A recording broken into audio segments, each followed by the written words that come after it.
So good morning, everyone. Thank you for being here on this preternaturally warm day. It's wonderful to see you. On behalf of the Conflict Prevention and Resolution Forum, I want to welcome all of you here today and to thank USIP for hosting us and Search for Common Ground for sponsoring the forum and all of the CPR principals for making this possible. So today we are focusing on impact in peace building and how we learn in our field. And I'd like to start with a story, and then I'll introduce our panelists today. And actually, I don't want to call them panelists because we really want today is a conversation. That you have a group here with tremendous knowledge. We have also Adrian joining us from Burundi. And all of you in the room have such great experience yourselves. So we really will hope to make this as interactive as possible in the next hour and a half. But pretty early in my career, about 15 years ago, I worked at the Hewlett Foundation, which at the time gave $24 million away to fund, at that time called conflict resolution, both domestically and internationally. And just after September 11th, their board chair, Walter Hewlett, of the Hewlett family, and currently, or at that time, was going through the Hewlett merger with Compaq, said, Melanie, I don't think I can fund programs where I don't know if the dog barks. Where I look around at the other programs at the foundation in environment, in education, in health, and population, and all of them have beautiful metrics, and they can really tell me the impact of our work. And you have not proven that to me. And they ended up shutting down the program because they couldn't show impact. So that was really a lesson to me. And I made it my mission in my career in peace building to really think with colleagues in the field about how we tell our stories, how we measure our impact, and how we go not only from measuring the impact of our individual programs, but to making the case for peace building as a field. And I can be very transparent in saying we're doing that right now in Congress. We're doing it with state, with aid, with the new administration, of how do you convince people of the impact of this work and the impact of our field. So that's what we're talking about today. We've made great strides in the last 15 years. Our methodologies are much crisper. The stories we tell are more compelling. We are much better able to match appropriate methodologies with appropriate interventions. So I think that we're coming at a very different place, and that our panel today and all of you can really see where we are and where we need to go. I'd like to say a few words about the Peacebuilding Evaluation Consortium. We are all members of that. The Peacebuilding Evaluation Consortium is hosted at the Alliance for Peacebuilding. For any of you who are not members of AFP, I encourage you to join. That we are a network of 106 peacebuilding organizations working in 153 countries. And a great part of our mission is, as I said, to prove the impact of peacebuilding. So the Peacebuilding Evaluation Consortium, the PEC, is made up of AFP, Search for Common Ground, CDA Collaborative Learning Projects, and Mercy Corps. And our goals are to improve the methodological rigor of peacebuilding design, monitoring, and evaluation, to change the culture of evaluation, to make sure that everyone in the field understands the importance not only of good evaluation, but monitoring and learning and adaptive learning, and to create a safe space where all of us can talk about our successes and also our failures and develop a culture of learning and impact within the peacebuilding field. We'll be happy to answer specific questions, and you'll learn today more about the work of the PEC. But it's my great pleasure to introduce my fellow members of this conversation this morning. Joe Hewitt, sitting on my right, is the Vice President for Policy, Learning, and Strategy here at USIP. And he leads the Institute's efforts to capture learning from all of the Institute's programs and to apply it for more effective policy engagement and strategy formation. So he brings more than 20 years of experience working to apply rigorous analyses of conflict dynamics to strengthen our tools for conflict assessment, to improve the design of peacebuilding programs, and to refine systems for program monitoring and evaluation. And he comes to us from USAID, so he can also give us the perspective today of being a government partner and a government donor. Isabella Jean, sitting to the right of Joe, joined CDA, based in Cambridge, in 2007. And her professional expertise is around conflict sensitivity, peacebuilding effectiveness, program design, monitoring and evaluation methods, and accountability and feedback loops. So she's led collaborative learning processes and field research in Africa, Asia, the Middle East, and the Caucasus. And she co-authored Time to Listen, Hearing People on the Receiving End of Aid, a book I highly recommend to all of you. Prior to joining CDA, she conducted policy research on conflict, coexistence, democracy, and education in multi-ethnic societies. Leslie Wingender, on the right, is a peacebuilding advisor at Mercy Corps' Peace and Conflict team, and she supports their team's teams on the design, implementation, monitoring, and evaluation of programs in contexts like CAR, Colombia, Guatemala, Jordan, Iraq, Lebanon, Myanmar, and Yemen. And as part of her team, she's led work on developing robust M&E tools for conflict-affected areas, and she provides technical support on conflict sensitivity, reconciliation, M&E, and conflict analysis. And we're very fortunate to have Adrienne Lemon from Search for Common Ground joining us from Burundi. And Adrienne, I'm sorry you're set up so I think you see the audience but not us, but we can kind of see you sideways. But are you able to hear us okay? Yeah, I hear you fine. Great, so thank you for joining us. So Adrienne is the Director of Design, Monitoring, and Evaluation Specialist at Search for Common Ground, and she oversees the quality of global research and learning within the organization. She's a sociologist by training, and she and her team support in-country staff to tailor research methods to fit complex contexts while maintaining the rigor necessary for reflective practice. And her doctoral work focuses on post-conflict reconstruction and political participation in Burundi. So welcome all of you. And we wanted to start out with today were some of the challenges around design, learning, monitoring, evaluation in the peacebuilding field. So I wonder if, Adrienne, if you could start us off with some of the challenges that you experience in your work around DM&E. Sure. So at Search, we have a very diverse group of country teams working across 35 different countries. The context and the types of conflicts that we address in those countries are quite diverse and require a lot of different types of response. And so in evaluating and in capturing some of the impacts or outcomes of those types of programming, I think we've found several different challenges. So one is that we have a lot of programming that, you might have media programming, but the outcomes and the potential outcomes are very different depending on the context. So what your expectations are and how you understand success is very different in CAR from how you understand that to be in Madagascar, for example. And so we've had to think really dynamically about how do we address that and how do we come up with ideas about success and impacts that are achieved while maintaining an understanding of the complexity of each context and the specificity of each context. Another challenge is in capturing behavior change and sort of some of the long-term changes that are really important to peacebuilding processes when a lot of our projects tend to be 1 year, 2 year, and even if you have a 3 or 4 year, 5 year project, some of the longer term changes that you're looking for, it might take much longer than that to even really see what you're hoping the outcomes to be in the end. So we've also had to do a lot of work in terms of thinking dynamically about how do we capture some of those intermediate changes, how do we build that to tell a story so that, one of the things that our country teams have had a really tough time with sometimes is they almost forget because they're so goal-oriented and they know where they want to get to, they forget all the little changes along the way. And so how do we go back and make sure that we're capturing all of that?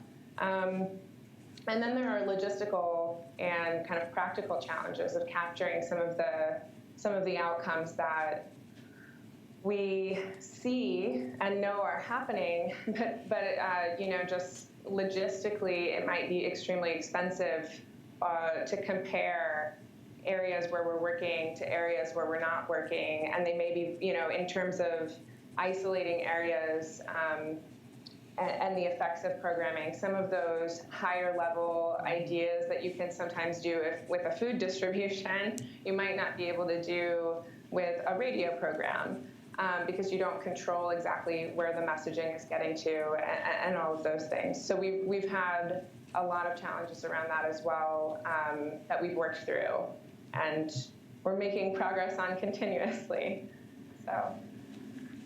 Great. Thank you so much, Adrian. I think you flagged some key issues for us around complexity, context, collective impact, and the difficulty in our field of doing the kind of randomized control trials that we see in other fields. So thank you so much. Joe, challenges? Great, thank you. And on behalf of USIP, let me thank everybody who's here. We have filled a room to talk about M&E, which is great. It's like I'm living the dream right now. Seriously, thank you, and welcome to USIP. Melanie, thank you. Thanks to everybody for organizing this. This is going to be a good conversation. That was very helpful from Adrian to hear some of the challenges working in the field and doing M&E on the implementation side. I want to flag a challenge at the program design stage. And then I also want to talk a little bit about accountability. I'll talk a little bit. It's nice to know that Isabella is an expert on this, so it's going to be great to hear what you have to say too. Starting with program design. I think one of the big challenges for really good M&E is remembering that in the earliest stages of program design, you're already working on M&E. You're doing that when you're thinking through your theory of change. And program design teams, I think, often overlook that their investment in clarity with their theory of change will pay huge dividends with a good, strong M&E approach. So when we're quick with our theory of change and we specify something simple like, if we provide civic education to young males, then they will be less likely to engage in violence. And we let that stand as just a very simple theory of change to be the foundation for our program. We have forfeited a ton of leverage with a good, rigorous M&E approach. If we push ourselves to have very clear theories of change that are transparent about what's being assumed, we ask questions like, what kind of civic education are we providing?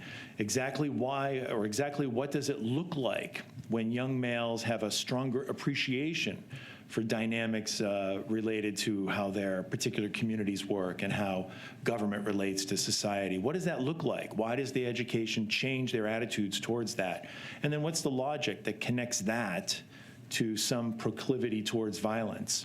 When you begin to ask all of those questions and push yourself to think about that, you'll start opening up doors to what you'll be measuring later on, what it is that you'll be looking for. Measuring, first of all, with what it is that you're trying to change, or measuring what it is that you're doing in terms of your intervention, and then also measuring what it is you expect to change. That specificity comes in the early days of program design when you're designing or putting together your theory of change. So that's a big challenge. We have to remind ourselves to not skip past that part and not to go quickly through the explication of a theory of change. Second thing, accountability. This is hard. Every peacebuilding organization wants to demonstrate their success. But the way I think about what makes for a good M&E approach, and this gets to sort of the hard edge of accountability, is this. My thinking has a lot to do with the way I was trained. So I'm a political scientist. My training, I was a quantitative modeler back in my academic days. And the way I was trained, the best kind of hypothesis that you're testing is one that's very, very difficult to pass the test. If you're testing a hypothesis and you're making it very, very hard to find support for that hypothesis, and then you do find support for that hypothesis, you can be very confident in how the evidence supports that finding. And so what we want to do when we're involved in any kind of social science inquiry is set ourselves up to have very high standards for how evidence will demonstrate whether we're succeeding. So let me convert that thinking to how an M&E approach should work for our programs. The best M&E approach is an approach that maximizes the potential that it will rigorously document our failures. That's the best M&E approach. If we have maximized the potential that it's going to document our failures rigorously, then we have essentially maximized the potential first that we can learn, but also it's going to give us the strongest confidence that when we are successful, that our theories of change do make sense, that they are supported, and that we can feel good about the way we're going. That said, you can see how this bumps up against the hard edge of accountability. It forces us to be committed to the idea that we could be comfortable with failure. And this goes to what Melanie started us off with in her opening remarks. If we're serious about transforming our cultures and our respective organizations to be learning cultures, we have to put ourselves to the test and design our M&E approaches to maximize that potential that will document our work even when it fails. So I'll leave us with those two challenges, and I look forward to hearing the rest. Great. Thank you so much, Joe. Yes, accountability design, huge. Isabella. Welcome, everyone. Sorry. I'm also really excited to be here. And just wanted to share one tidbit. 18 years ago, I spent the fall semester here in DC working with Search for Common Ground, helping them establish this conflict prevention and resolution forum, and helping to bring the very first session of this forum into on the launch pad, so to speak. So it's really exciting to be here many years later and to speak on a panel and engage all of you. I had to pick and choose which challenges to bring forth, not to overwhelm you with the thought of so many that we can't even begin, but I think I'll make some really select choices here, given that my colleagues already are bringing some from the operational implementing side, and Joe mentioned some as well. One thing to start is year 2017, and the peacebuilding sector has no standards. 0 standards, which makes the work of evaluators quite difficult when we think about quality of peacebuilding programming and what constitutes effectiveness. And that extends to M&E standards and how M&E of peacebuilding should be informed. So in terms of industry-wide, sector-wide standards, that remains a really important conversation, fraught with many different opinions in terms of whether or not we should have standards, whether or not we could learn from the kind of challenges that the humanitarian sector went through all through the 90s and 2000s, setting standards and battling it out in a variety of humanitarian fora around SPHERE standards and HAP standards and CHS standards more recently. What can we learn from other standard-setting bodies and industry-wide standards in other sectors? And also ask the question of who should be setting them, and should they be informed by the experiences and concepts and lenses of global north, or should they be co-designed jointly with peacebuilding organizations in global south? And what that conversation, how that should be structured, and what that conversation needs to bring out in terms of all the various power asymmetries and politics in this process as well. So I just wanted to point that out, and it's something that the Peacebuilding Evaluation Consortium is actively discussing and has been for quite some time. And we've engaged evaluators at the American Evaluation conference last year, and many other colleagues already in some initial conversations on this, and maybe Melanie can also share some thoughts on this in a discussion if that's of interest to the audience here today. Another thing I wanted to mention is I like to distinguish technical challenges in peacebuilding M&E from political challenges, and by political I mean this institutional, organizational resistances and pushbacks and sensitivities, which at least partially relate to accountability issues and this, organizational culture of the reputation, protection of organizational reputation, and so on. But also just internal, institutional behaviors and dynamics that exist in many organizations, which we've been documenting at CDA across several sectors, actually, and they truly are organizational behavior elements that could be categorized as such, and you could see patterns across different types of organizations. We continue to see different forms of data privileged over other forms of data.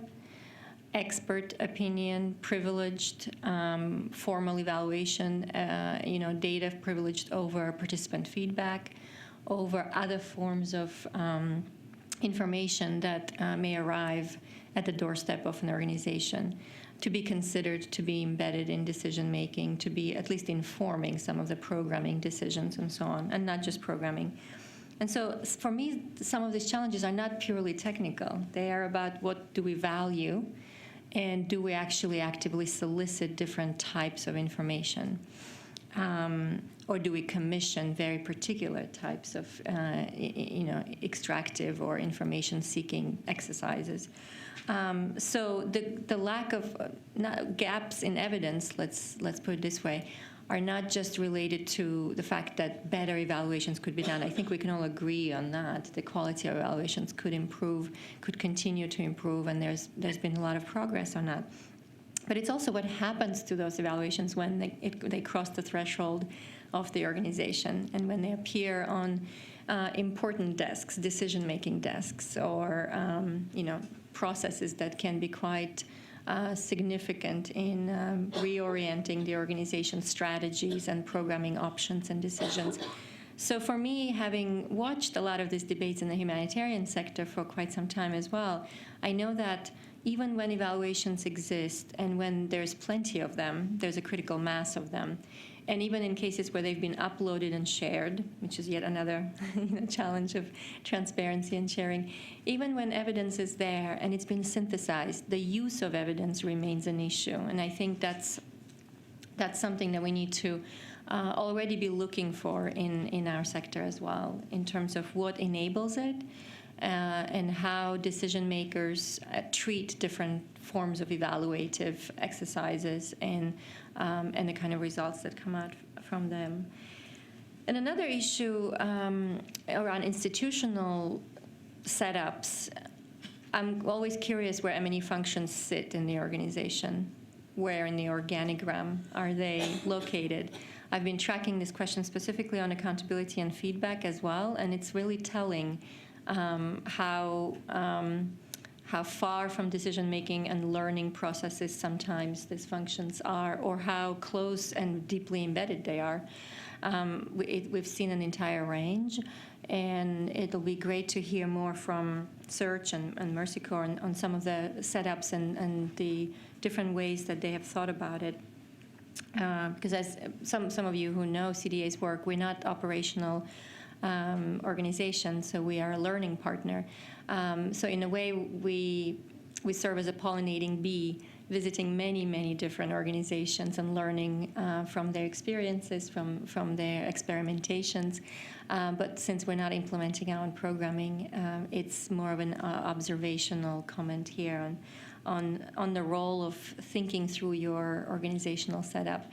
And we continue to see in many organizations and many functions being relegated to a corner and being seen as a technical function, and not always engaged in the kind of high-frequency learning that we all aspire to. We all aspire to see these rapid learning cycles and feedback loops and adaptive programming, but it isn't always possible just from the organizational processes alone. So I'll stop here. I won't go into too much detail on the technical issues. I think the methodological pluralism and all of the issues that AFP and PEC specifically have been tracking is quite interesting, and I'll share some resources that we've put out later in the session. Thank you. Thanks, Isabella. Leslie, challenges. Great. Great. Well, I'm excited to be here and be on this panel. I share many of the challenges that my colleagues have just presented. As Mercy Corps is an implementing organization, similar to what Adrian was sharing, we are implementing peacebuilding programs across diverse contexts, and so we have different objectives, different approaches, if it's in CAR, if it's in this section of CAR, if it's dealing with this issue about social cohesion, or if it's more about grievances around shared resources. Your approaches and your programs are different. And that's just in CAR, and what is it like in Iraq or Lebanon and other places. So thinking through both, we need to be contextual and think about the M&E systems for each of those programs, but then also not lose that there is commonalities between these programs. And capturing that learning as an organization. So I know one struggle we have as Mercy Corps is how do we capture that, and how do we share the learning that's happening in CAR with our teams in the Middle East. And even though the focus might be different, there are common indicators that they're using, and seeing how did it work in one context and in another. And so figuring that out as an organization and what our structures are, I think continues to be a challenge, but an exciting one as well. And I think both seeing it within Mercy Corps and how I sit on a technical team, and so I'm able to see our global peacebuilding work, and so I'm able to make, part of my job is to make those connections and to share what this interreligious peacebuilding project in Nigeria was doing and what was their M&E system, because Myanmar is starting up. And even though they're going to have a totally different approach, they're actually being able to look at someone else's M&E system and go, oh, I like that, and this, and that, or not that, and really fostering that engagement.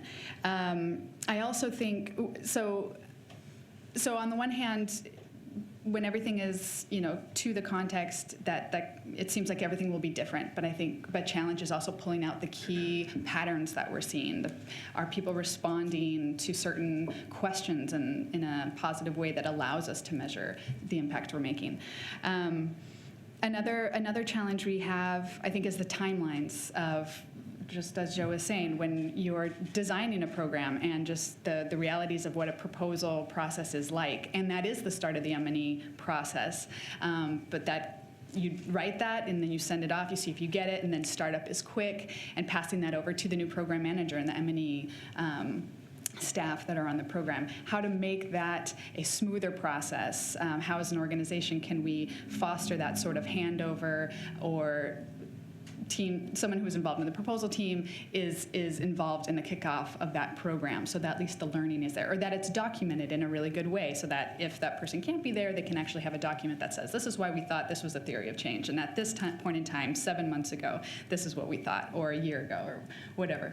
But then also recognizing, our programs don't line up with each other. So we get findings at different times. So that's the environment we work in, and so continuing to create a learning environment at different points in time is something we're at Mercy Corps thinking about. And again, I come back to Mercy Corps because I'm thinking about all of our programs that we have ongoing, but then I think of Search and the many programs that you also have going, and how do we continue to share that out with Search for Common Ground and Partners Global and other organizations that are implementing in these contexts. So I'll leave it there for some of the challenges. Well, thanks so much to all of you. And just on that last point, Leslie, part of what the PEC is trying to do, not only with our organizations, but we interact with a huge cross-section of the field, both here in the US and abroad, is to share that collective wisdom across the field, not only within implementing organizations and our partners, but also with policymakers. And I'd like to raise just a couple of other challenges that have just come up in the last week very starkly. And we were in Europe last week for meetings in London, Brussels, and Paris. And what came up frequently, and we were seeing it now in our own government, is what happens when policymakers don't care about evidence? So we're doing the best that we can to come up with a really compelling evidence-based set of arguments for peace building when they are motivated by political arguments.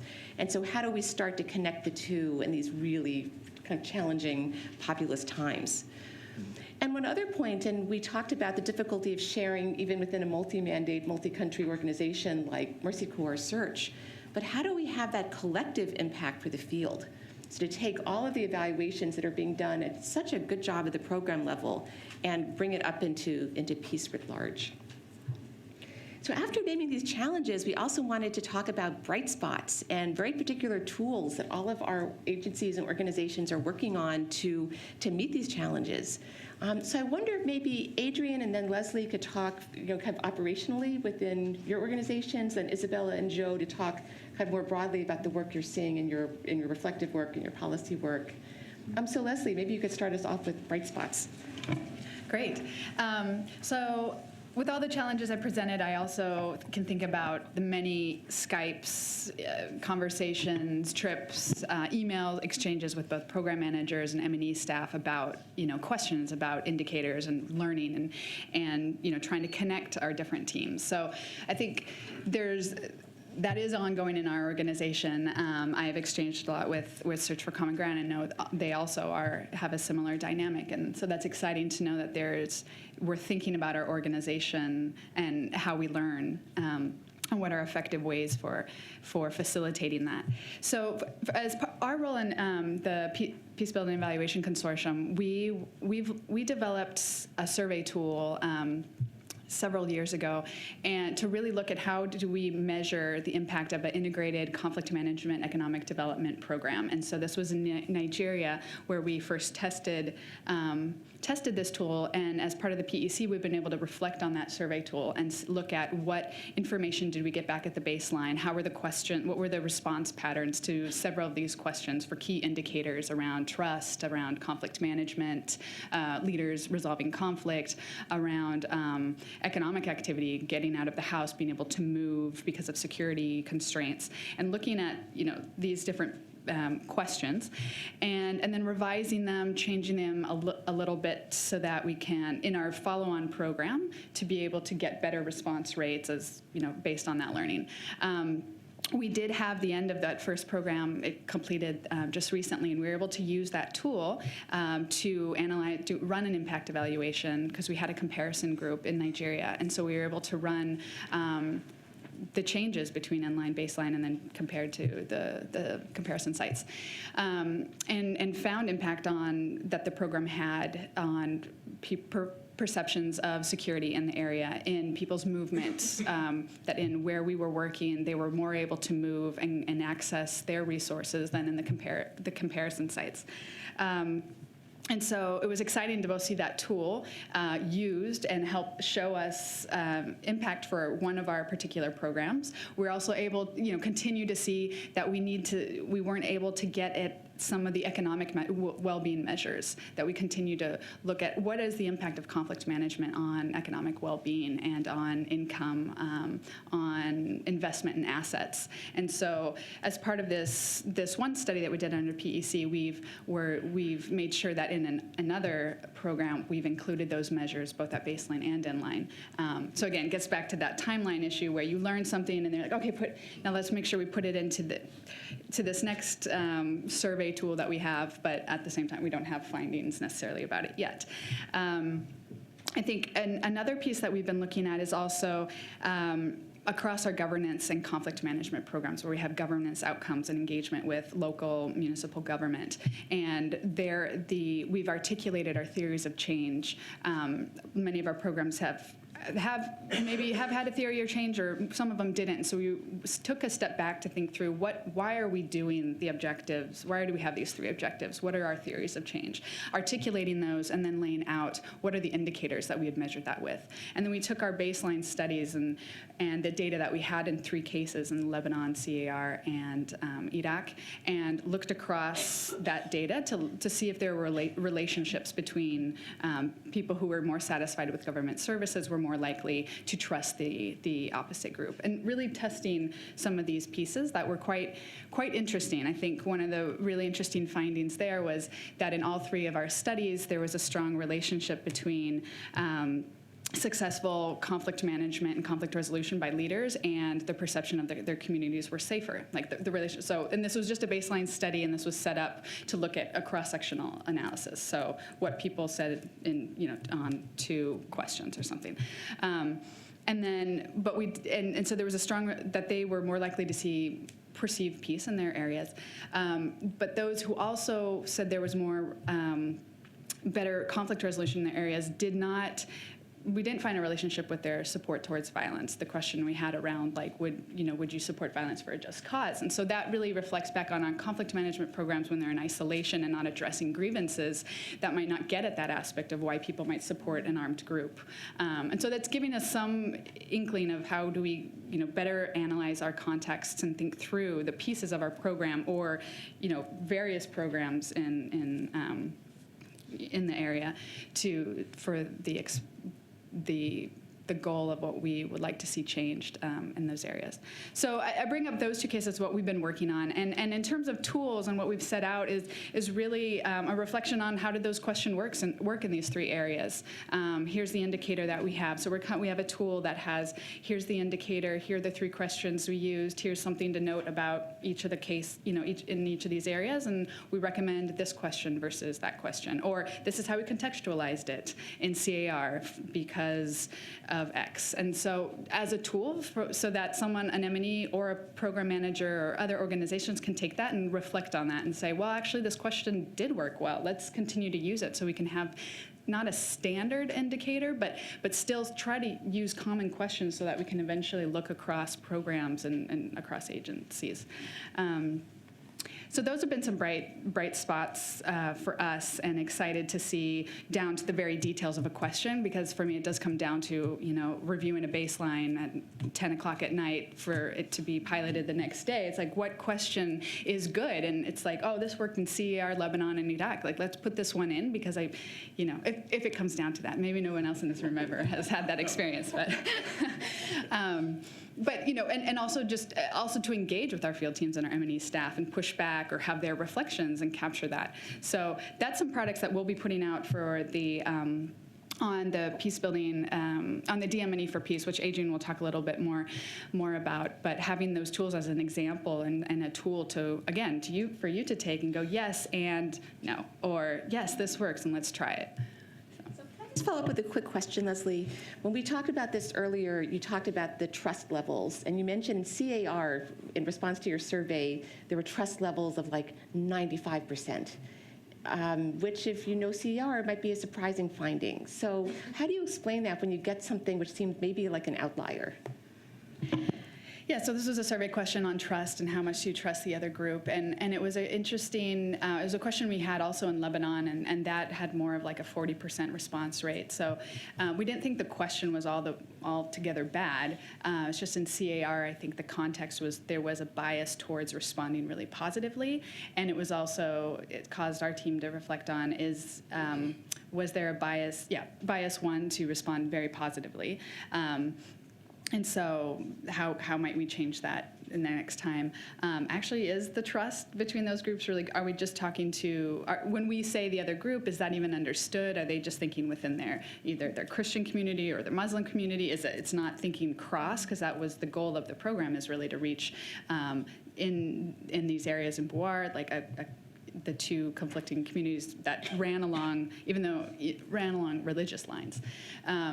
So it's, I think there was another question about like perceptions of the other that worked really well in CAR and had a much lower rate. So somehow that trust word didn't work as well as an indicator. So it's just interesting reflections on, again, and now for our practice, working with the enumerators, testing that question again and seeing, this didn't work. We got a very, very, very, very high response rate. Like, is there another way we can word this? To get some more variety, or so that it's not so as biased. So again, how as Mercy Corps do we take that into practice when we run our survey and pilot it, as well as think about maybe there's other, in that context, perceptions was a better question to use. Thank you. So Adrian, can you talk about some of your bright spots and also the DM&E for Peace, which has emerged as such a critical tool in this area? Sure. So the way that Search has approached getting better at learning and sharing some of the lessons learned across all of these countries that we work in was really to prioritize, I think, transparency and open discussion around issues of M&E and the way we capture results and understand them. So as Leslie said, we also have a team called the Institutional Learning Team that's very similar to what Leslie does in Mercy Corps. And we support that sort of internal process, reflection within each country, understanding how we can take lessons learned from other countries. We've piloted different initiatives to encourage sort of cross-country discussion and cross-pollination of the lessons learned by each team. And we've got a few different events that take place. For example, the What Works, I think, is an internal webinar that we do within Search. And the country teams get to come together around a theme and discuss what have they learned and what are their experiences with some of the different approaches that we take within the organization. So it's a really good opportunity to encourage that discussion and encourage understanding of both successes and failures, around these different approaches. We also work on internal reflective practice of country teams. And making sure that we find those opportunities where you can do a really great evaluation and capture some of the, capitalize on when there's other people doing interesting studies, or capitalize on if there's a really good opportunity to gather important information and make sure that that's making it back into country team reflection, that they're having their own discussions. But then also, we've prioritized transparency and discussion in a sort of external format. And so that's where DM&E for Peace comes in, and several other approaches that we've taken. So we publish all of our evaluations online, the good, bad, the ugly, everything in between. And I think what that's been able to do is garner, we've been able to have very interesting discussions with other groups, and we've been able to share very openly and honestly about, what have we learned through our experiences in doing peace building work. And that's been incredibly useful for discussion with other organizations, with donors, with people in the political sphere as well, when you can kind of share those openly and say, here are the results of the work that we've done. So that's been important. And then we have DM&E for Peace, which is an open source knowledge platform. It provides all kinds of practitioners, right? Peace builders, development practitioners, evaluators, even academics or donors are welcome. Anyone's welcome. The idea is to create an interactive space where people can share lessons learned, share tools, and talk about what are the emerging practices on DM&E in these kinds of programs. So we did this. We piloted this as part of the PEC, of the Peace Building Evaluation Consortium, in order to make sure that there was a library and a kind of interactive community where people could come, improve their own work, and really engage in thoughtful design, around peace building and development. So the DM&E for Peace now, I believe Jack is in the audience, who's our DM&E for Peace manager, but I believe we now have, participants from 191 countries that engage on the platform. There's, almost 5,000 Twitter followers. So it's something that's really managed to create conversation and engage a very diverse group of people. And to add to that, we've even brought at different times the DM&E for Peace team out to country teams to help them understand how they can engage better in it, which is something that, sometimes like these open platforms are really fantastic for a very diverse group of people who use these tools already, but getting that group of, the partner organizations or people who don't have experience using these types of platforms is another level.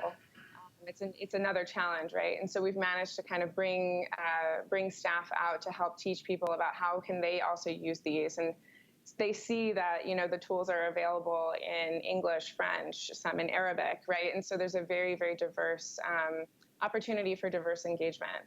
And so that's been really interesting to see. And then, to kind of build on that, we've also, DM&E for Peace also engages in the Thursday Talks program, which is designed to sort of connect expert evaluators and people who have, people who are experts in their field around different themes, and connect them with intermediate level or emerging evaluators who are very interested to learn about what are the practical challenges of evaluating peace building and evaluating development programming, and how do we address those challenges, and how do we learn from each other.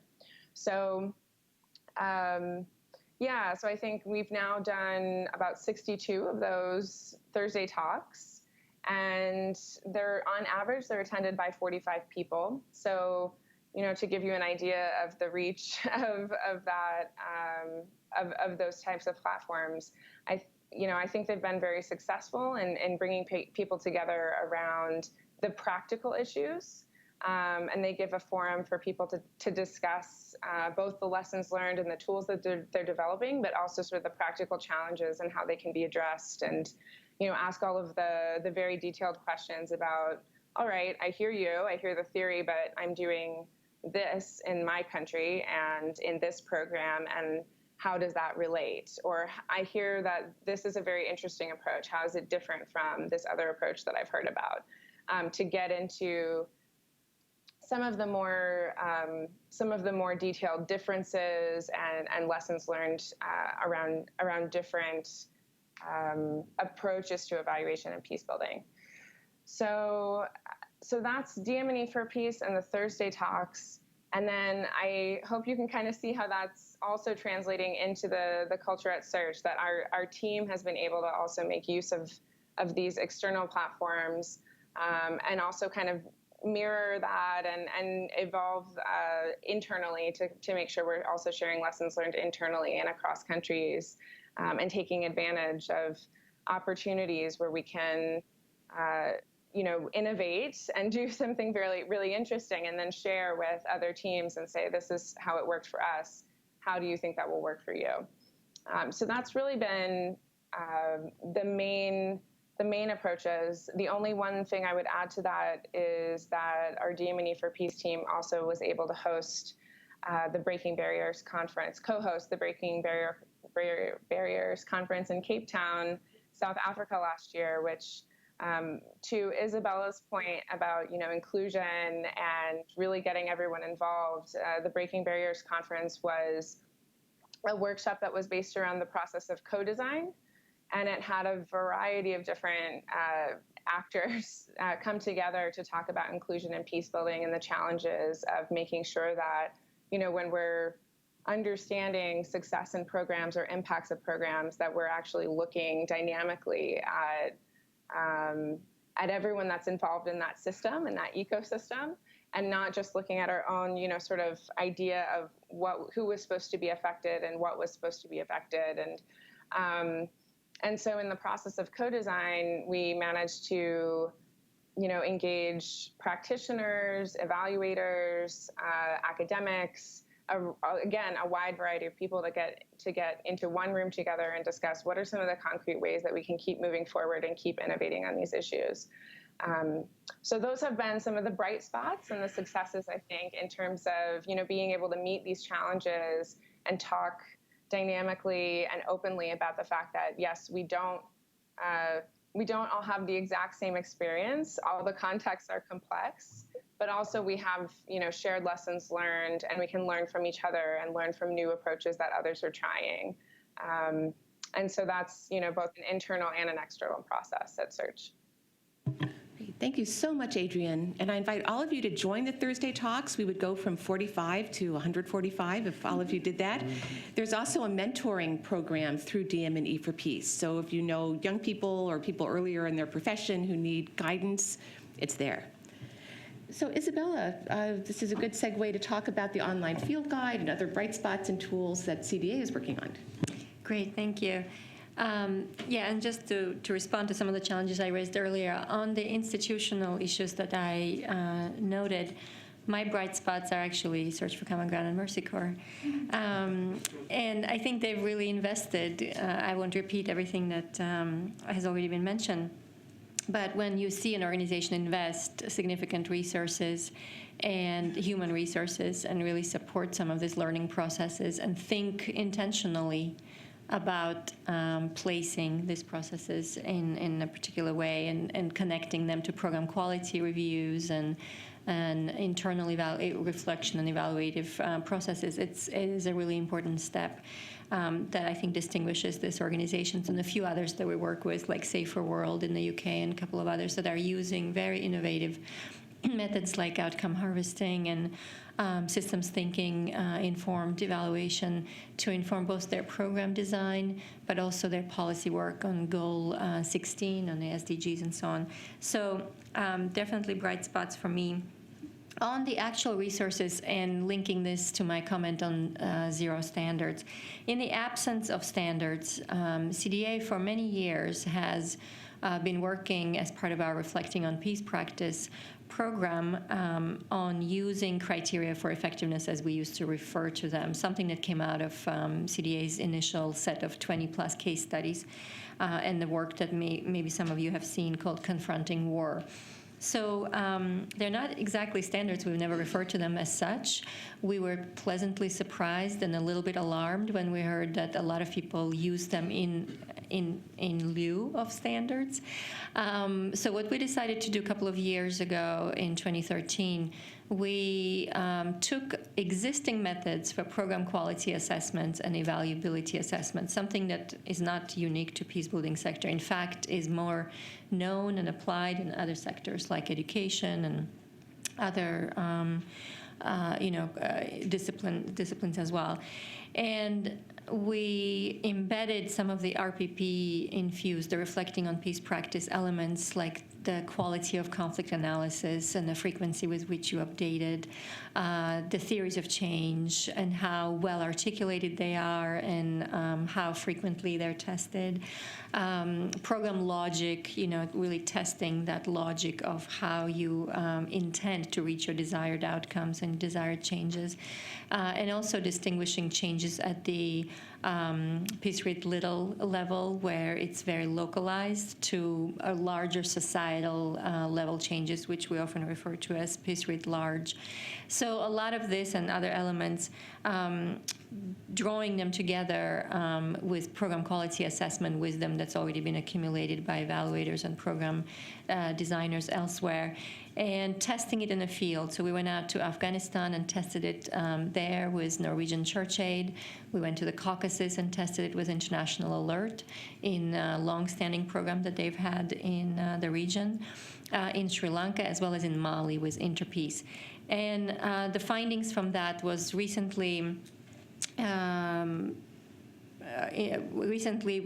pulled together in a resource guide that is now out, and I would highly recommend for you to check it out for a variety of reasons. It's actually quite flexible and adaptable. My colleagues spoke about it exactly, not even a week ago, last Thursday. So there's a Thursday talk recording on this guide, and it's called Thinking Evaluatively in Peacebuilding Design, Implementation, and Monitoring. And it offers this couple of options that are quite useful, and we've found a lot of organizations reflect on the utility of it when they tested it with us instead of a full-on evaluation when the timing is not right or the resources are not there. These processes allow you to engage in evaluative, reflective exercises either within your team or with some external facilitation if you require that, to really test these elements of your program design and the quality of the implementation. And yet it still, isn't exactly the kind of standards that we wish to see in a sector. So to find this and other resources, I just want to point out that out there on a table, there is a single sheet flyer that highlights the online field guide, which PEC, consortium, and my colleagues have put quite a bit of time and resources into pooling foundational resources, some really important intermediary, some beginner level resources that could be at your fingertips if you are a program designer or if you are an M&E specialist and evaluator, interested to see what tools and frameworks and methodologies have already been adapted for peacebuilding programs, or which ones have been peer-reviewed and advised by evaluators on our advisory group and in our network. You can find the online field guide on the M&E for Peace, and there's a link here. And just a couple of other resources that we recently commissioned that I'd like to briefly mention. I think there's a lot of wicked problems out there in the peacebuilding sector, which we refer to with this term because there is a lot yet to be unpacked, uncovered, and truly understood. So one briefing paper that you will find on the online field guide is on peacebuilding ethics. And another one that recently was commissioned by us and came out online already is on the role of the supernatural in evaluating interreligious peacemaking action.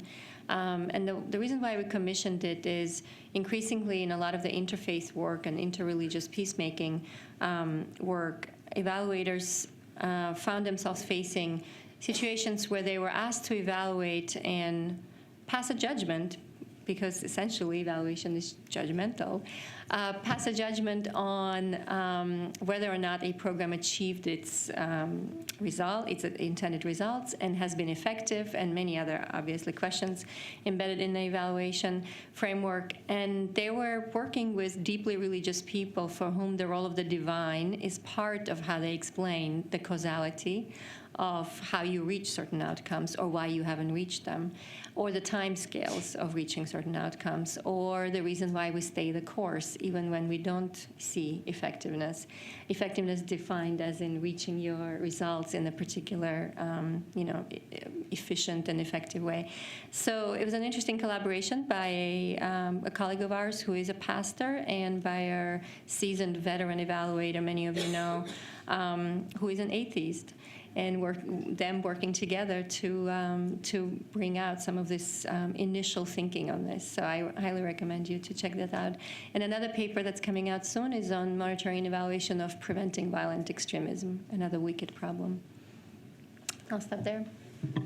Thank you so much, Isabella. And I just mentioned briefly, in line with the supernatural, a subset of our Peacebuilding Evaluation Consortium is a program called the Effective Interreligious Action Program, which is looking specifically at problems of monitoring, evaluation, and learning in that interfaith peacebuilding space.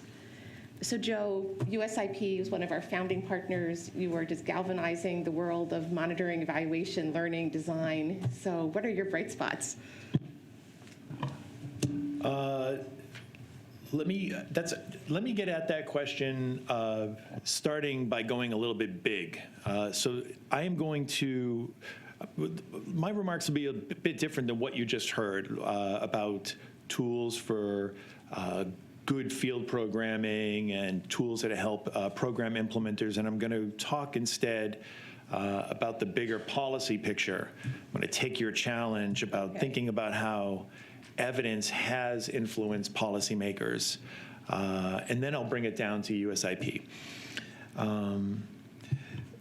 I think we're at a point where we, as a community of peace builders, practitioners, academics, scholars, we're at a point of remarkable consensus at a big level about what drives conflict, about what makes a country vulnerable to violent conflict.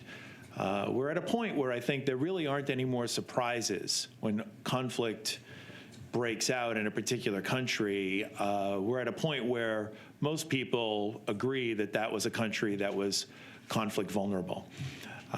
Within the development world, a world that I was a part of up until just very recently, I guess I still think of myself as a development professional. The large sort of, I guess it's a theory of change, but the meta theory about conflict is that pretty much all internal armed conflict can be traced back to a serious dysfunction that exists between state and society. Wherever there is a broken or frayed social contract between people and their government, the conditions exist that will enable armed violence. That is the big picture. And that picture is fortified with lots of evidence that has been thrown on the table starting in the late 2000s, culminating with the 2011 WDR, continuing with more academic research that has shown that all kinds of dimensions of the broken broken state-society relations have a role in influencing the outbreak of armed conflict. So that's a pretty solid consensus about the structural drivers of armed conflict. And that consensus has driven, that academic consensus has driven significant policy consensus. So Isabella briefly mentioned the SDG Goal 16, Sustainable Development Goal 16, about the importance of promoting peaceful, inclusive states. That represents part of that consensus. Earlier in late 2011, the New Deal for Engagement in Fragile States represented a consensus between developing countries that self-identified as fragile, between development donors that worked in those countries, between a huge community of civil society actors, also about how you work in fragile states. That was a major consensus about how to work in these countries and an agreement about what the structural causes ultimately are of armed violence. All of this is at a very high level, a high structural level, a characterization of countries that exist beyond the reach of how individual peacebuilding programs operate. Individual peacebuilding programs operate in different small parts of the state-society relationship. And so while we have a very important bright spot, which is a point where we have this significant consensus about what structurally is driving conflict, we now have to start filling in more of the puzzle with how it is that our individual peacebuilding programs fit in addressing or providing a remedy for broken state-society relationships.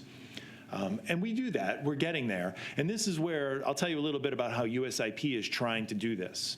So USIP refreshed its strategic plan in the middle of last year, and it's essentially the strategic plan is built around a theory of change that if you address the causes of fragility, the extent to which you've got a broken social contract, if you address the causes of fragility, you will reduce the conditions that promote armed violence. And so how do you do that? USIP specified a number of peace-building objectives, the kinds of goals that are within reach of peace-building programs, and articulated a logic about how those peace-building objectives play into addressing the larger causes of fragility. So, for example, peace-building programs that promote inclusion, building institutions that are more inclusive of all major societal groups, that's a particular peace-building objective. Peace-building programs that do work to advance or strengthen systems of justice, peace-building programs that do work to strengthen community security, peace-building programs that work on reconciliation, bridging divides in society. These are all peace-building objectives that are within reach of our peace-building programs, and we believe all add up in a way to address the larger causes of fragility. The challenge for the peace-building community is to start compiling evidence about how all of this works, how all of this work adds up.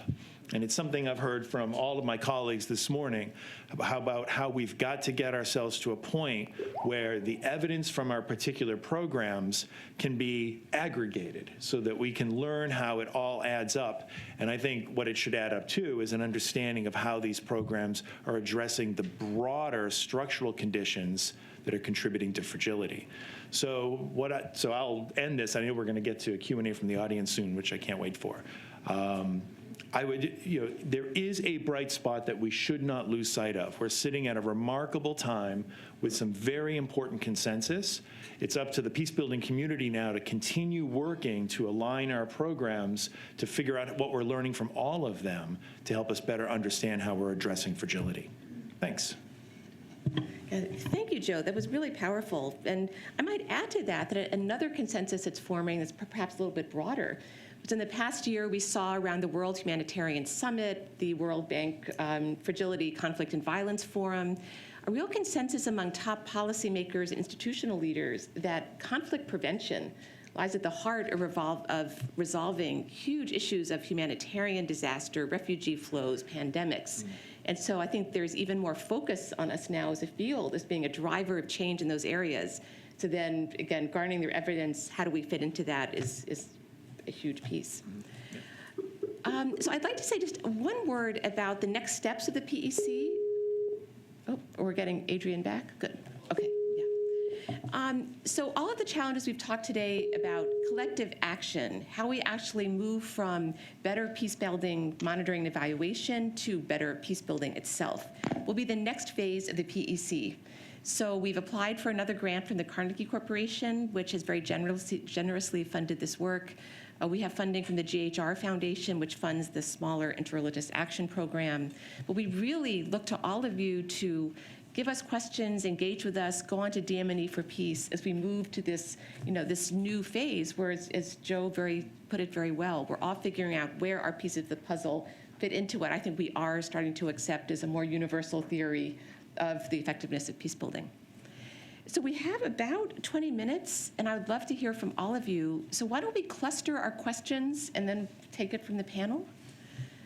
Oh my goodness. Okay, so yes, sir, your hand was up first, and then here, and then here. And then Lena. My name is Chuck Lorry, former chair of the United Nations Association Council of Organizations. Been working on this stuff for like 30, 40 years. And Joe, I'm really glad you brought forth this final perspective. And in looking for evidence, I would suggest at the end of World War II, they came up with this amazing thing called the Universal Declaration of Human Rights as a way of preventing conflict in the future. I'm not looking at that. Second thing, in 1980, what got me involved with this was the Presidential Commission on World Hunger, which is a bipartisan commission formed by President Carter, who said basically, unless we end the worst aspects of white drug hunger by the end of the century, we'll have terrorism, war, genocide, infectious disease, pandemics. This is nothing new, and excuse me for my frustration. There's a lot of great stuff going on, but we need to scale it up and fast. It seems like the Sustainable Development Goals, you mentioned 16, which is a key goal. What we need to do is there needs to be a comprehensive approach. What can we do to overcome this trust issue with our government and the media? You mentioned the problem with facts. These are facts that we hold these truths to be self-evident. These things. How long does it take us to get anyway?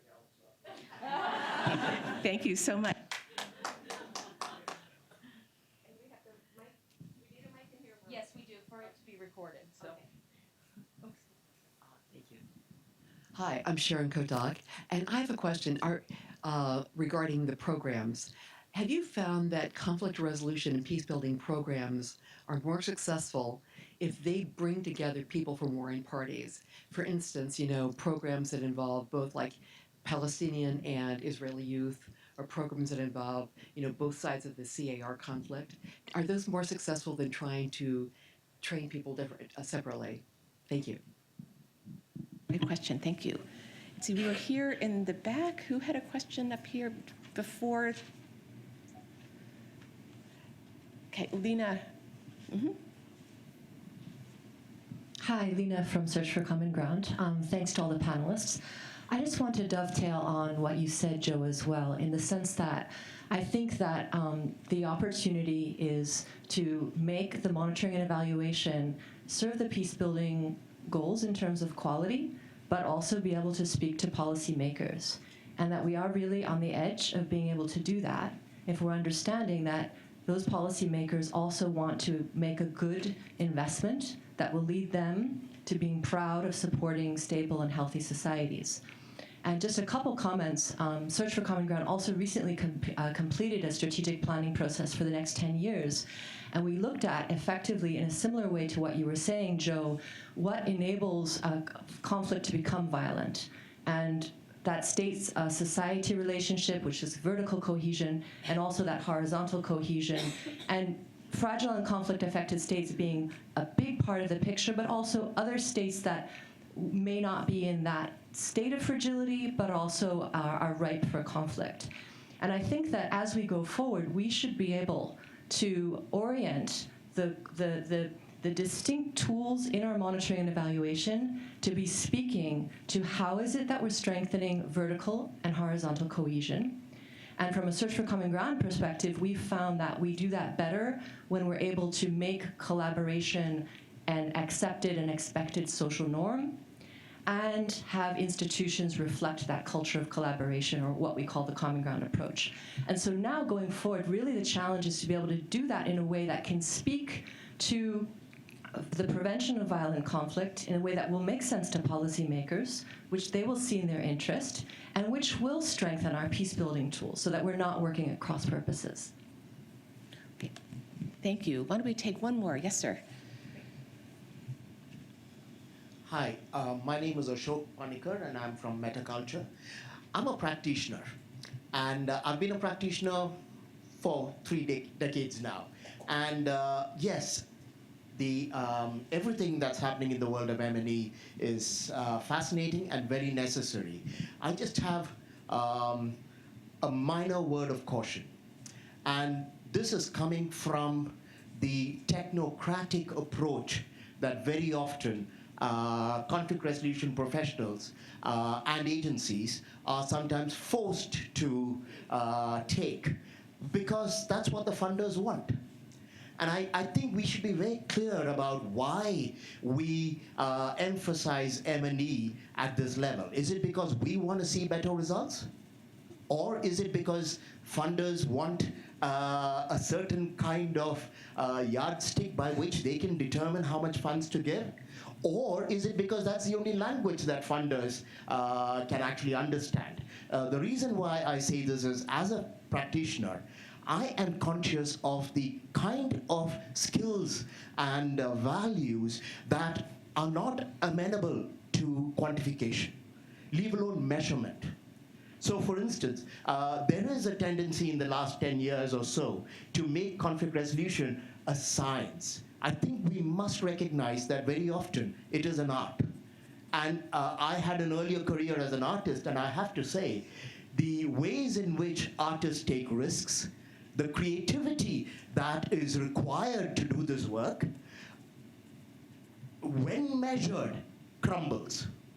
We need to be very, very conscious of the implications of jumping headlong into this entire world of somehow making everything measurable and quantifiable, because I don't want to overstate my case. I appreciate this. In my work, I need it, but I think we should just be a little wary of how far we go. Thank you. Good. Thank you, Ashok. I just want to welcome you back to Washington, moving here from Bangalore. It's wonderful to see you. And Alexa, and then we'll go to the panel. Hi, Alexa Courtney with Frontier Design Group. Thank you to all of you for sharing your experiences. A quick question about data as a global good and potentially data sharing as, my hypothesis, a catalyst to putting some of those puzzle pieces together, Joe, that you mentioned. I'm relatively new to the DM&E community, so I wonder if there is a data hub or kind of data sharing agreements that maybe are already in place for DM&E, or if not, where else you all collectively turn to actually look at raw data to maybe reproduce your own results or have your own insights. It's very powerful, and I appreciate Search for Common Ground's kind of radical transparency about publishing all of the evaluations online, which is a huge step forward, but it's very different to access a synthesized evaluation than some of the data. Thank you. Thank you.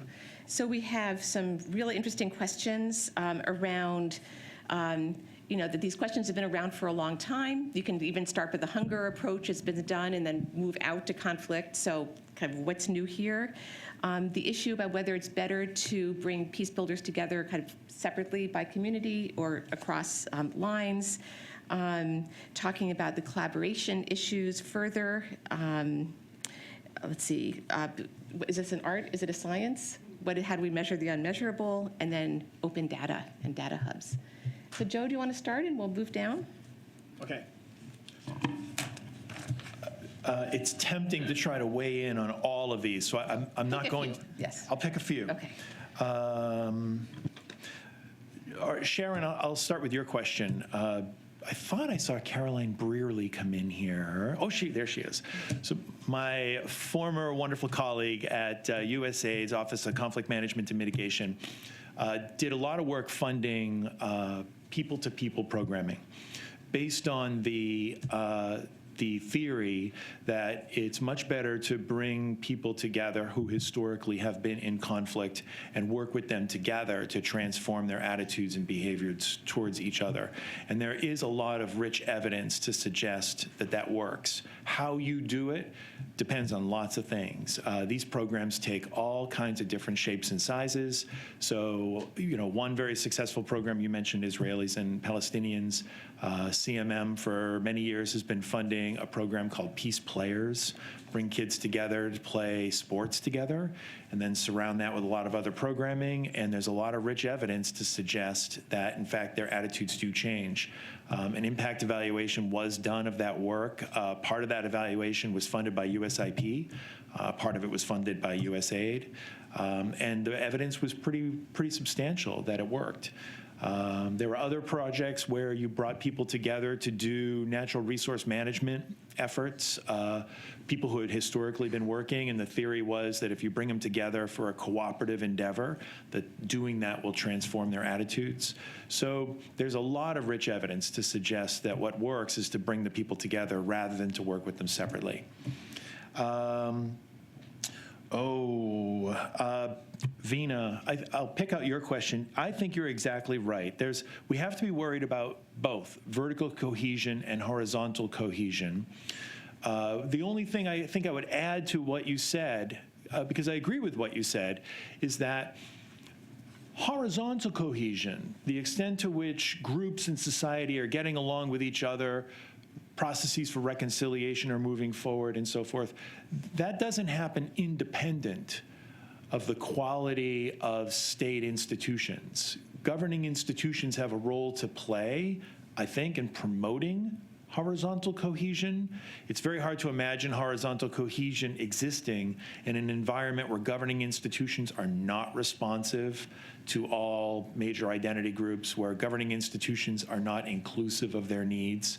And so I think there's a dependency between horizontal and vertical inclusion that we have to be aware of when we're designing our programs. So that's just an addition to your comment. I think you're spot on about the importance of paying very close attention to horizontal cohesion. And I can't resist weighing in on Osho's comment about conflict resolution being an art. And I'm not sure if you said not necessarily a science, but I will say this, that no matter how you view the activity of peace building, we have to be faithful to the importance of evidence in our work. If we cannot demonstrate that we are succeeding, whether that demonstration is a qualitative demonstration or a quantitative demonstration, then we are in deep trouble. And so whether you say it's an art or whether you say it's a science, your commitment has to be towards pulling together rigorous evidence about our work, which can be done with qualitative bits of evidence. But the point is that we have to be rigorous. Thank you. I'll also pick on a few to respond to.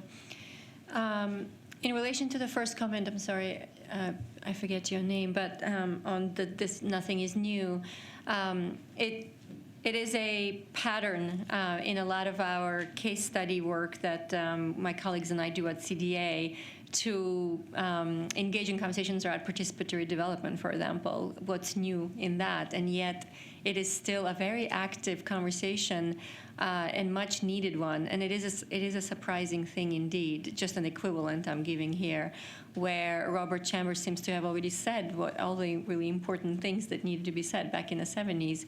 And we went out and did the listening project in 28 recipient countries and heard just how minimalistic participation or inclusion or ownership of any of these decision-making processes is. So indeed, lots of deja vu moments, I think, for all of us across different sectors.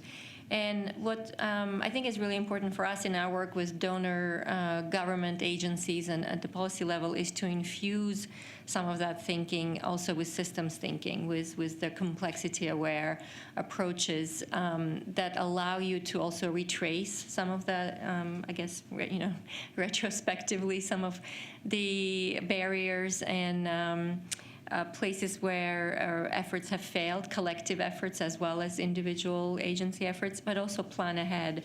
So I would say that that's a tool that we need to be using more often and collectively, not just in individual organizations. On intergroup or single identity work, I think it's very contextual, and I think it could be complementary. You mentioned Israel-Palestine, so we've captured a number of really powerful examples of single identity work, which was quite important at the time for Israelis and Palestinians to be meeting separately and to be working on their societal issues, on the various divisions within their societies. And it's no less challenging to do single identity work. In this country, it's very similar, right? So, and on vertical and horizontal cohesion, what I think worries me there is that in a lot of societies where civil society space is closing up, and we're seeing that actually quite strongly in former Soviet Union republics and the region where I personally am from Armenia, and the neighboring countries where a lot of our peace-building partners that we cooperate with in Abkhazia and a number of other places, Ossetia, are just having such a hard time actually engaging with government structures.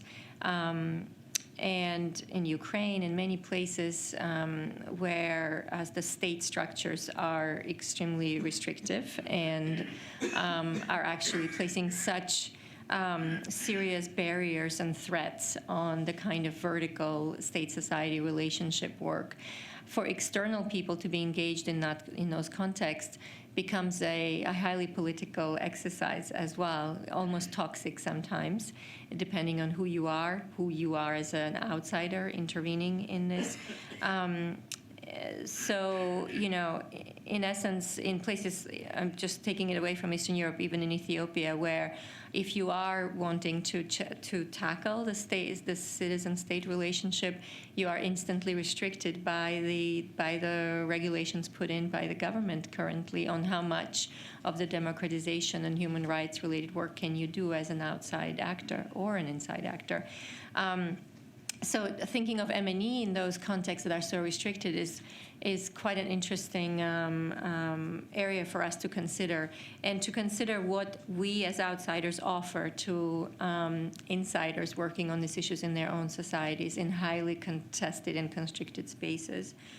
And I cannot agree more with you, Ashok, on the pendulum swinging too much into the technocratic. I think that's kind of what I, began in my comments referring to the technical issues which do not solve the political and other issues in institutions. But having visited many, many field offices out there in the front lines of this work and seeing enumerators sitting in front of computers typing things into SPSS databases and not really being engaged as critical thinkers, as people who can think on their feet and do the kind of adaptive learning, it is problematic for me personally as well. How do we treat M&E? How do we actually prepare it? Now, I teach this as a course at a university, and I'm highly aware of the fact that we're training a generation. It is now a professionalization exercise, right? In planning tools, in measuring tools, and when is it actually a lot more of an art form, and do we allow for that space? Is a real question for me as well. Thank you. Thank you. So Leslie and Adrian, we have about 5 minutes left, so fast. Yeah. Concise. I'll address Alexa's question. Alexa, nice to meet you. I think that, so sharing data, I think that's we've discussed this a lot as the PEC, and to be honest, it's very hard to share the data. There's a lot of, there's a lot of reasons behind that. And so currently, USAID does require us to upload, for USAID programs, to upload our programs, our data on Data GovLab or GovHub. But I think thinking through the beneficiary protection and being really clear, even with that website, to be clear there. And I think it does come back to the question, what do we want to do with all of that data? So I think, yes, it would, to the statisticians or economists, they'd be excited to have access to data. We also need to think, what do we want to do with it, and start with that question. I will put a plug for the USIP Impact Initiative, where they're looking at 7 programs in CAR and their M&E systems to see what data is coming out of that collectively. And that's been a very challenging process, and Diego's here and Ruben was here earlier. But I think what they're coming out with as an initiative, it'll be very interesting to think about as the process and what we might learn.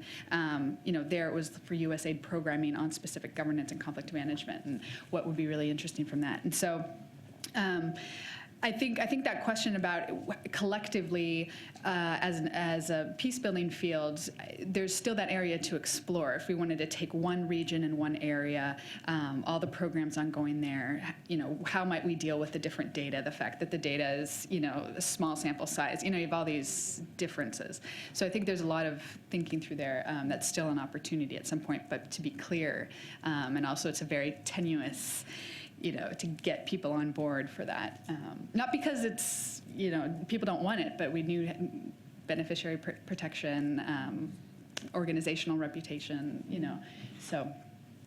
Just very briefly on that note, we held a roundtable last week with EPLO, our sister organization in Brussels, with EU policymakers and evaluators, and they are introducing a system called OPSIS, in which I think similar to USAID's, where all the data would go directly into their system. But when we asked about privacy protection of local partners, who would actually be able to have access, they were very squishy. It was clear that the technology was ahead of the ethics.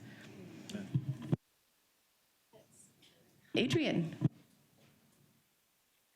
Okay, so very quickly, I really like this question of, does peace building work better with communities when they're brought together, or whether we keep people separate. And I like it, I think, partly because it touches on a couple of other questions that were asked.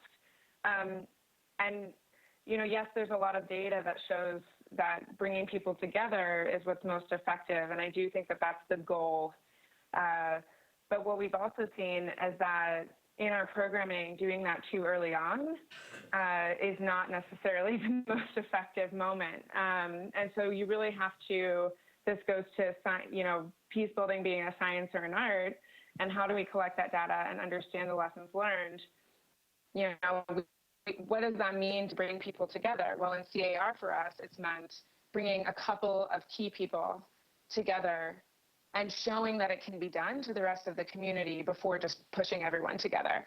In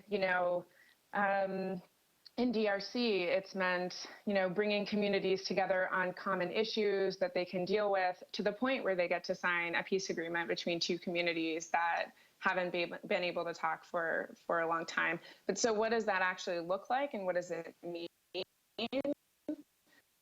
Are very, very different things in the context, and that kind of goes to, I think, this piece, the work being somewhat of a science and somewhat art.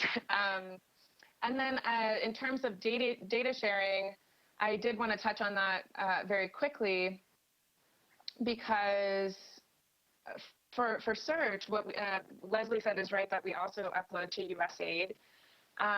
But beyond that, we've managed to find little pockets where, okay, with Harvard Humanitarian Initiative, we've managed to share data so that we can build our data on top of that. With UNDP in Sudan, they're producing a data set that they've said they'll be able to share out so that we can build on it rather than recreating some of the same data. So there are opportunities, but I find them to be very relational, very, specific at the moment. And there's less of, and I think for many of the cautionary reasons that were discussed, there's less of the, okay, here's all the data, and anybody can use it at any time. So those, and then in terms of speaking to policymakers, we've worked a lot to kind of take monitoring and evaluation and gather data, in working with some of these different groups and in data sharing, that does provide opportunities to show policymakers, here is a robust group of people working together with a lot of different data and a lot of information, and here's the case for the approaches that need to be taken.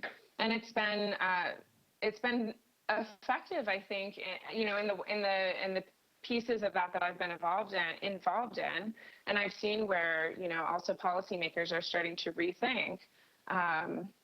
Just in January, I was in The Hague, talking with a very diverse group of people about how do we understand the effects of peace-building programming and other types of programming.